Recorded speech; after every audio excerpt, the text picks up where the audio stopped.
Thursday, March 3rd, and we have more entertaining stories today as we get close to the end of Olympians. Maybe finish Olympians. We'll see how things go from there.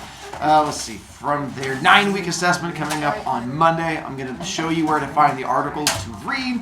Just make sure you have them read before Monday. Tomorrow, I'll show you kind of what you have to do for the articles. We'll help you out from there. And then tomorrow is the last day to turn in tissue boxes. If you are wanting to read articles before Monday, you can find them. I already have them linked on tomorrow because it says that's officially your homework tomorrow is to read the articles. And there's 3 of them. You just go click, click, click. It's like 2.5 pages of articles. So just giving you a heads up. They're not tough, and one of them is like all pictures, but still, don't try to wait till Monday. All right. Questions as far as that goes? Yeah. Nikki? Kind of. So the 9-week assessment on this one, you're just reading a nonfiction article and having to compare things together. So it's not actually connected to Greek mythology and stuff like that. It's more just in general, have you learned how to write this year? Okay. All right, so with this one, we are going to practice going through again and go through and do 4, then pause, and then 4, and then pause, and we'll get to our news stories for today. In theory, you should be able to take paper and turn it face down and not have to cheat and look off of paper, so we'll see how well things are in your noggins. The first god to get a throne is? Zeus. And what do we say for Zeus? Daddy. Nicely done, and then there you go. And then next is? For her we say? And then there you go. Our next one to get a throne is? And for him we say? Saltwater. And then the swimming.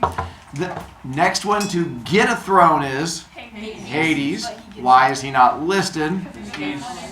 Making sure you know that for quiz coming up that he does get a throne and he does give it up. The next one to keep a throne? Demeter. For her we say? And then our dance move. Nicely done. And then Hestia. And why is she not going to be up there? She doesn't want to. Gave it away. Kind of. I mean, the fact that she is up there, but she does give her throne away. Why does she give it away? No clue. We kind of talked about it. I said She gave it to another god. she's a nice person. I said she was nice. Unlike me, apparently. How was your hair changed that much? I do this thing called washing it. Are you just not trying to keep the thing? No, it just happens. I'm going to try and do a different color this weekend. I don't know. I think the color I use I stole from my child, and I don't think it was the highest quality. So I'm going to try and get a higher quality one. You should do a poll in class. Oh, I'm going to go ahead and do this. Ready? Let's go ahead and practice them together, which is almost like a poll in class, but different. You guys don't get to control my hair. It's my hair. And? Zeus, god of gods, there are 3 gods, Poseidon, god of ocean, Demeter, god of rain. Now let's add our next 4 in. We'll practice it again. The 2 brothers would be? And with Hephaestus, he is the? God of what? Metalsmiths. The god of smiths. And then for him, we're gonna do the smacky. Don't give yourself a concussion. His brother is? Ares. And he is the? God of Lucifer. And then our hand sign for? I don't even remember. You're gonna get yourself beat up. Oh, goodness gracious. Trying to save children's lives. And then we have Artemis and Apollo to run through their thing real quick. And then we have Leto. Who comes to Mac on Leto? Zeus. What form does Zeus take? Swan. Hang on, swan. Big swan. And then he tricks her, and then she falls for him because he's adorable as a swan. Who shows up to yell at her? Hera. You shall be running. Not what does she send, but what is the curse she puts on her. Everywhere on her, she has to run. So then what does she send for the curse? And then with Big Snake, she can't stop. Then as she's running, what does she discover about herself? Pregnant. She's pregnant and has to keep running even as a pregnant person. And then Zeus comes up with a plan to try and save her because eventually he does that whole feeling guilty and feeling bad thing. There's the badness feeling. Which involves her doing what? Jumping. There you go. Running pregnant woman, running snake. Who separates the island to break the curse? And then we get to there. And then what is it the babies do as soon as they're born? Kill the snake. Escape. How do they kill the snake? Bows and arrows. Arrows. How do they build the bows and arrows? The wood, and only the wood, nothing else happens, it's only wood. Nightmare, nightmare. Nicely done. And then we get to add them to our list. With Artemis, what is she the god of? And then her hand sign It's a bow and arrow. for the single ladies. And then for Apollo, and there you go. And then the hand sign for him with the nicely done. And then let's try it. Oh, yeah. There we go. Before we get to this one, let's practice it one more time from the beginning, adding in the new ones. So now we have Zeus, Zeus, king of all gods. Hera, queen of all gods. Poseidon, god of ocean. Demeter, god of strength. Hephaestus, god of metalsmithing. Ares, god of Artemis, God of the moon is a hunt. Apollo, god of sun and God of sun. See, it's like a normal TikTok dance. It just flows from one into the next. You've got the hammer, into the punch, into the pullback, into the thing. Whoever designed that dance was a genius. I feel the same way. That's funny. So at this point, it'll get you. At this point, we're going to add in Aphrodite as our next one onto the list. And with Aphrodite, we've kind of already talked about her birthy bits. I just have to give you a bit more detail that goes into it. So with Aphrodite, we talked about when was she born? Out of a chunk of sky when they were When the chunk of sky from Hermes, when Kronos was doing choppy choppy. So it comes down, pops up, poppy poppy, chasey chasey, stabby stabby. And then one of those stabby stabby chunks, one of the chunks of him falls out. I don't know if it was the heart, but it was one of the chunky bits. And the chunky bits come down, and when it hit the water, it went splashy, and then she was formed. In theory, she is one of the oldest gods out there, because she dates all the way back to Kronos' overthrow of Hermes. And she spent all of these years just floating out there in the water throughout the whole battle between Hermes and Kronos, between the battle between Kronos and Zeus, between Zeus taking power, getting kingdoms. She was just floating out there the entire time with no one paying attention to her, like me not paying attention to the person with his hand up. And the whole time that she's out there, whose kingdom is she in? Poseidon. And Poseidon is not quite as friendly as Zeus, so he doesn't really pay attention to her being out there. But one day, as she's floating along out there, she goes from water and lands on a beach. And as soon as she lands on a beach, she goes from one kingdom to another. And the new kingdom is Zeus. As soon as her foot touches land, Zeus is aware of her existence. And even though he was up on Mount Olympus talking to the other gods, all of a sudden he's like, ah, there's a hot girl, and just takes off running. And runs all the way down to the beach. He's like, yay! And pulls up in front of her. He's like, hey, how you doing? And she's like, my name's Aphrodite. He's like, you're a hottie. And she's like, oh, you say that to all the girls. He's like, yeah, you're right, but still. And so he starts macking on her, but then realizes he needs to make good boy decisions. So he makes one of his first big boy decisions and tries to not be friendly with her, which is not an easy thing for him to do. But she's really attractive, and he wants to keep staring at her because that's what creepers do. So he comes up with a plan. He goes, hey, you're really attractive. And she goes, thank you, that's nice of you. And he goes, yeah, you're welcome. And I would like to keep staring at you. And she goes, that's creepy of you. And he goes, thank you again. He goes, so what I would like to do is bring you back to my house. And she goes, you're making it more creepy. He goes, no. I'm going to put you on a chair in my house so I can just look at you all the time. And she's like, yeah, still in the creeper area. And he's like, shh, it'll work out all right. And so he brings her back to Mount Olympus and gives her a throne up there.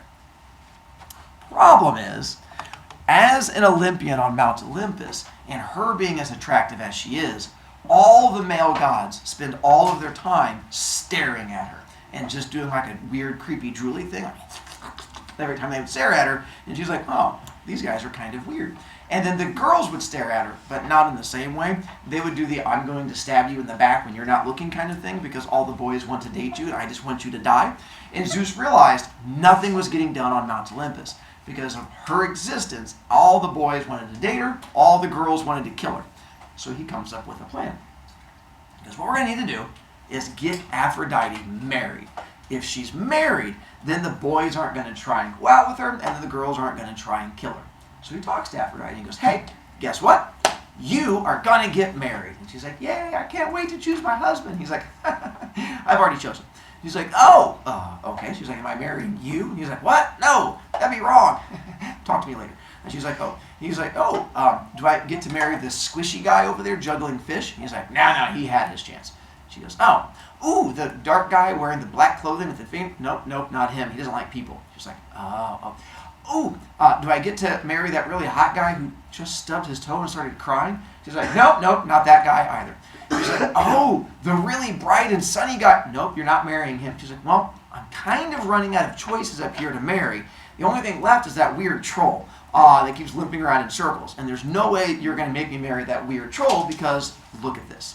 And Zeus goes, ding, ding, ding, ding. You get to marry a troll. And so he tells her that she gets to marry Hephaestus. This is his way of apologizing to Hephaestus. He tells Hephaestus, hey, remember when I accidentally threw you off a mountain and crippled you for life? Hephaestus is like, I don't think that was an act. Zeus is like, shh, it's okay. And so my way of apologizing to you is that you get to marry Aphrodite, and that's going to become your new wife. Do you forgive me? And Hephaestus is like, you threw me off a cliff and crippled me for life, and you think me marrying the hottest girl to ever exist makes it up? And Zeus goes, uh-huh. And Hephaestus goes, you're right, forgiven. And he's excited. And so Hephaestus and Aphrodite get married, and Hephaestus is ecstatic. And Aphrodite is not. She is not happy about this at all, because she says, look at this, look at that. This does not belong with that. So she decides to channel her inner Zeus to celebrate her wedding. And she gets a boyfriend. Now, the boyfriend she gets, she decides she wants to pick a person that is going to make her husband as most angry as possible. So who will she choose? His brother Ares. And so she decides to start dating Ares in order to make Hephaestus as grumpy as possible. So that way when she falls in love, it's not with him, it's with him. And she spends all of her time flaunting her boyfriend in front of Hephaestus. Unlike Zeus, who at least tries to hide his friendships, she does not. She is very open with her friendship with Ares to the point that it makes Hephaestus really angry. Which is why, over here, above Axel, we have those three next to each other. The one that she's married to is the one that's down here low, but the one that she's got all crushy crush on is the one over here. So I tried to give you like a little love triangle thing going on. Most gods thought it was a pretty good match, her and Ares, because they were both good looking and they were both incredibly shallow, and no one really liked them. Because no one likes Aphrodite because she was very self-centered, and no one liked Ares because he was a big fat jerk. So most people thought Hephaestus was too good for her anyway, so the gods kind of approved of it. Which gives her her official throne on Mount Olympus. And for her, what does she become the god of? Beauty. Love and beauty. Definitely the beauty, because she was attractive, and it was thought that she could cause people to fall in love, so she becomes the god of love also.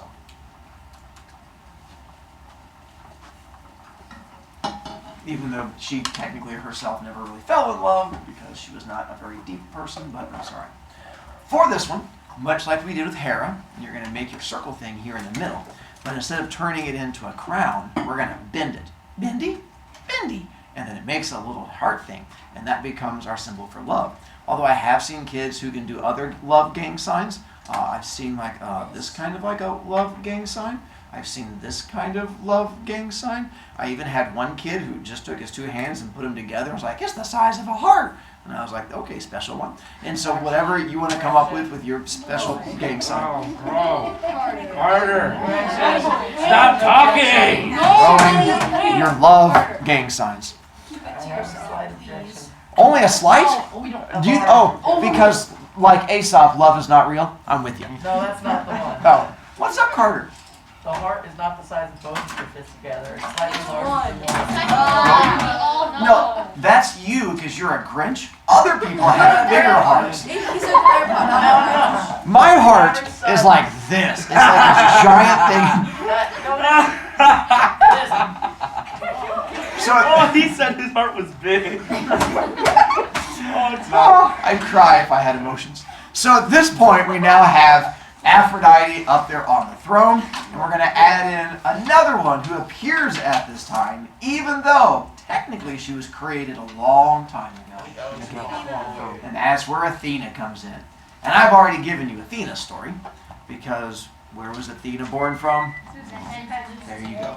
So which makes her the god of? She was the god of war and weaving, but wisdom was the big one we'll focus on for her. And then with the god of wisdom, I figure the hand sign, we're going to point to where she was birthed from in the least creepy way possible. So you're going to point to up here with the birthy bits and go, Athena, god of wisdom. Or, after doing Aphrodite's, if you want to just continue and hold on to your heart and just smash it against your head and just go, I love my wisdom. So at this point, we have one throne left to fill in, because we have these, plus who still has a throne? Nicely done, kids who gave me scrunchy faces. Hestia still has a throne. So that brings us to our last official god, a wee boy by the name of Hermes. And here's the story of how Hermes came to be. So with Hermes, Zeus has kind of learned his lesson. No more being friendly with Titans, because that gets him in trouble.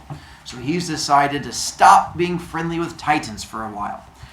But what doesn't count are these things called nymphs, because nymphs aren't technically Titans. So he figures Hera can't get mad at him. So one day, Zeus is going through the woods, and he finds this young wood nymph by the name of Maya, M-A-I-A. And he sees young Maya, and he was like, hey, you're a wood nymph, how are you? And she was like, I'm fine. And he was like, would you like to be friendly? And she goes, sure. So they are. But apparently, wood nymphs don't work the same way that Titans do. So they're friendly that same day, but it turns out that being a wood nymph, she gets pregnant that same day that they're friendly with each other. And Zeus says, hey, I don't think my wife is going to try to kill you, but you know, women. So be careful. Why don't you go like hide for a little bit, and I'll come back and check on you in a couple of days. So go hide in a cave or something, and once everything's blown over, I'll come back and check on you. She goes, okay. So off she goes, and she decides to go hide in a nearby cave. In this nearby cave, while she's there, she realizes that her tummy has a weird rumbly in it. And she's like, my tummy has a weird blah, and out comes a baby. And she ends up giving birth that same day that she was friendly with Zeus. And she names this baby Hermes. And Hermes is a very hyperactive child, because apparently when you mix the DNA of a Titan and a nymph, you get ADHD. And poor little Hermes, so those of you who are ADHD, you can say, I'm part God, as you run around not being able to focus. It's from Greek mythology. And young Hermes was running around already as a young baby. And Maya's like, I've had an exhausting day. I'm going to lay down and just take a nap. Hermes, being born, is full of energy. So he decides to do what any newborn baby would. Go for a walk. So off he leaves the cave to explore the nearby woods to see what he can find and what kind of mischief this young baby child can get into. So he's exploring the nearby woods, as babies do. And in this nearby woods, he finds this giant open area, like there's no trees in a big open pasture. And he starts exploring in this area. He's saying hi to all the squirrels and the chipmunks and the butterflies. And then he sees this new thing. A whole herd of giant golden cows. And he was like, sparkle moo-moos. And he gets excited by the sparkle moo-moos. And he goes over to the sparkle moo-moos and he pets their little hooves and they go moo. And he goes moo back to them. And he's like, sparkle moo-moos are the best. So he decides to take the sparkle moo-moos back with him to the cave, because that's what babies do when they find sparkle moo-moos. They steal them. So he grabs all the sparkle moo-moos, takes a stick, and starts whacking them in the little sparkle moo-moo buttocks. And he was like, run, moo-moos, run! And he chases all the moo-moos back to the cave. And all the moo-moos, as they come into the cave where his mom is still sleeping, he goes, moo-moos, you have to be quiet. You have to be quiet. I couldn't find one with her eyes closed. Use your imagination. He goes, you have to be quiet going past my mom, because everyone knows nymphs sleep with their eyes open. It's a common thing. So you can't be loud, so you have to make sure you tiptoe. And the cows go, moo, moo, moo, moo. And they tiptoe past her all the way to the back of the cave. Tiptoe, moo, all the way past her to the back of the cave. And then he comes in. And then Hermes remembers, even as a baby, that any time you get a gift, you were supposed to sacrifice and give up part of your gift to the gods. That was your way of thanking the gods for whatever they gave you. And he was like, having a whole herd of sparkle moo-moos is definitely a gift. So I'm going to sacrifice one of the moo-moos. So he goes and grabs one of the moo-moos and brings the moo-moo back out. And he goes, moo-moo, I'm going to sacrifice you in the name of the gods. And he pulls out his knife that every small child has and sacrifices the moo-moo right there. And he's like, moo-moo, you have served your time well. And the cow goes, moo. And he was like, moo, moo, moo, moo. And kills the cow, sacrifices it. And so now there's like a pile of cow guts to one side and the cow's skin to the other, and he's covered in cow blood. And he realizes he's had a pretty exhausting day. So Hermes finally decides to take a nap. And he was like, I've had a big first day in life. So he lays down and goes nap, nap. That night, someone shows up in the woods looking for those moo-moo cows. Turned out they were not just random moo-moo cows. They belonged to a god as the god's special pets. The sun god, which is why they were big, gold, sparkly cows, is because they absorbed all of his sun god energy. That being Apollo himself shows up to come play with his pet moo-moo cows, and the moo-moo cows are gone. And Apollo's like, what happened to my moo-moos? And he's looking around, and there's no sparkle moo-moos anywhere, which makes him a little on the grumpy side. So he starts searching around and finds the track of the moo-moo cows and starts tracking out. And eventually, the moo-moo cow tracks lead all the way back up to this cave. He comes into the cave, sees, instead of a baby, there is a small child sleeping in there. Looks like he's around 6 to 8 years old, covered in blood. Some lady sleeping off to one side, and a big pile of sparkle moo-moo guts. And Apollo is irate. He was like, how dare this woman kill one of my cows and then smear the blood on this child? That's just weird and creepy. So he starts yelling at her, hey, why did you kill this cow and smear blood on this child? Which wakes up Maya. And Maya's like, who are you? And he's like, I'm Apollo. And she's like, why'd you kill a cow? And he's like, I didn't kill a cow. She's like, why'd you smear blood on this random child? And they start yelling back and forth. The yelling back and forth wakes up little baby Hermes. And he's like, oh no, that big man is yelling at mommy. And he starts going, yeah, I'm already bored. And so he starts wandering around the cave, listening to them yell at each other. And as he does, he finds little things in there like a rock and a snake skin, and eventually finds this old turtle shell that's just sitting off to one side. And he starts doing like most ADHD children may, just starts just tapping on the top of it, having himself a good little time, banging out a beat, and Apollo's like, hey, random child covered in blood, stop banging on that, it's annoying. And he's like, oh, I'm sorry. So he's like, no, he gets a new idea. Takes out his knife, pulls up the turtle shell, and just starts stabbing it along the outside edges. Donkey, donkey, donkey, and just making holes all around the outside. Goes over to the dead cow and grabs one of the intestines, and pulls out the little snaky intestine, goes over to the little turtle shell, and starts running the snaky intestine back and forth through the holes. Pulls it really tight and ends up making a little musical instrument called a lyre, L-Y-R-E, and then starts strumming it while he's bored. Bling, bling, ding, ding, ding, ding, ding, ding, ding, ding, ding, ding, and playing music on it. And Apollo, in the middle of yelling at Maya, he was like, "What is wrong with you, lady? You have, what is that kid doing?" And he's like, "Bing, bing, bing, bing, bing, bing, bing, bing, bing, bing." And Apollo's like, "Hey, that's actually kind of catchy." He's like, "I'm kind of digging that." He's like, "Kid, why don't you give that here?" And Hermes goes, "No, this is mine." And Apollo goes, "Well, why don't you trade it to me?" And Hermes goes, "No, you have nothing I want." And Apollo goes, "Well, I'm missing a whole bunch of golden cows." And Hermes goes, "Okay, how about this? If I can find your golden cows, will you let me keep them and you can keep this thing?" And Apollo goes, "Yeah, all right, kid, sure. If you can find the golden cows, you can keep them if you give me that thing, because I think I can use that to mac on ladies, because that sounds like some pretty good music, and I do like macking on women. So I would happily like to take that so I can continue to mac on the ladies." And Hermes goes, "Okay, done deal." And they shake hands. Shaky, shaky, shaky. And he hands it over to Apollo. And Apollo's excited. He's like, "Bling! This thing's awesome."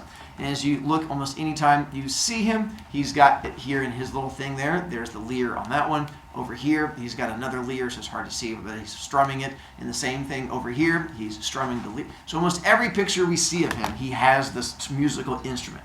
And he does use it to mac on ladies. And Apollo looks at the kid and is like, "Thanks, kid. Good luck finding those." And as soon as he says that, Hermes goes, "Moo-moo cows!" And the moo-moo cows come out from the back of the cave. Mer, mer, mer, mer. And they come out. Paul's like, "What?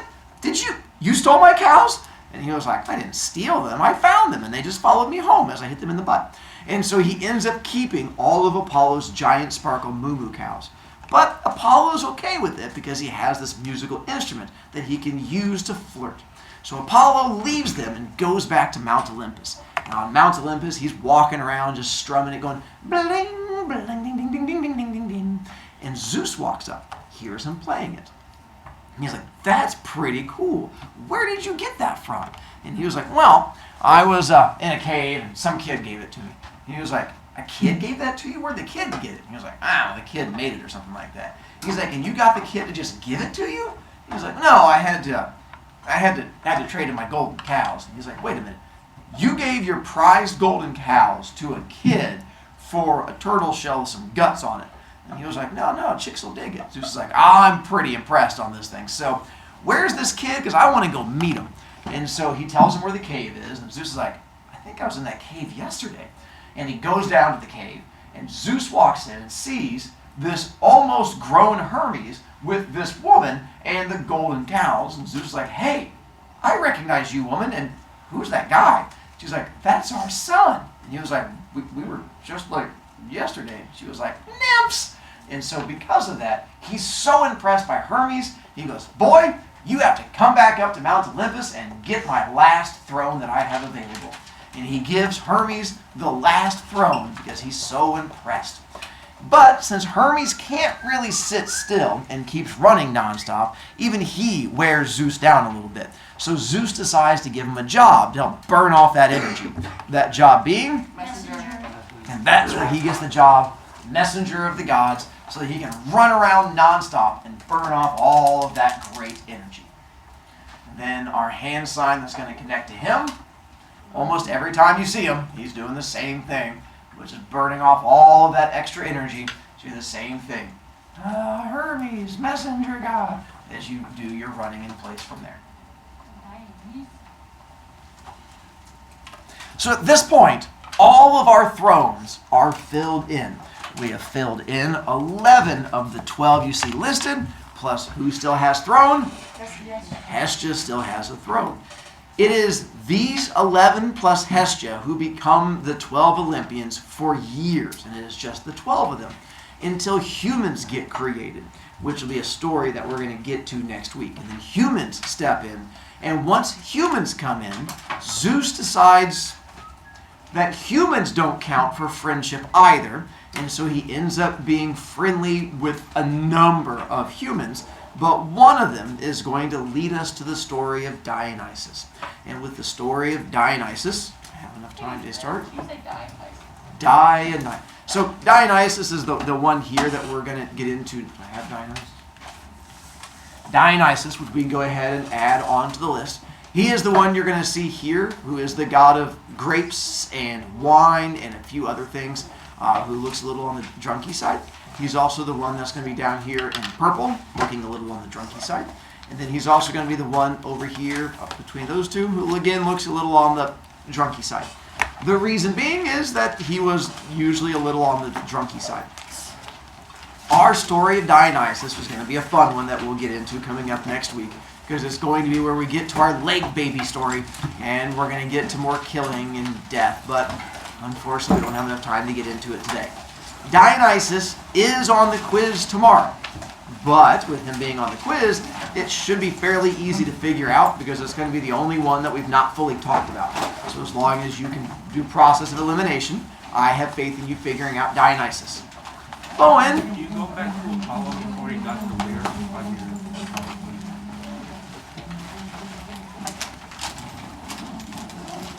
Dionysus not red. He kind of looks like Pete Davidson. Oh, I can see that. He's got a little Pete Davidson look to him on that one. Yeah, not a bad connection on that one. Mr. Brovicast, you're on. Dylan!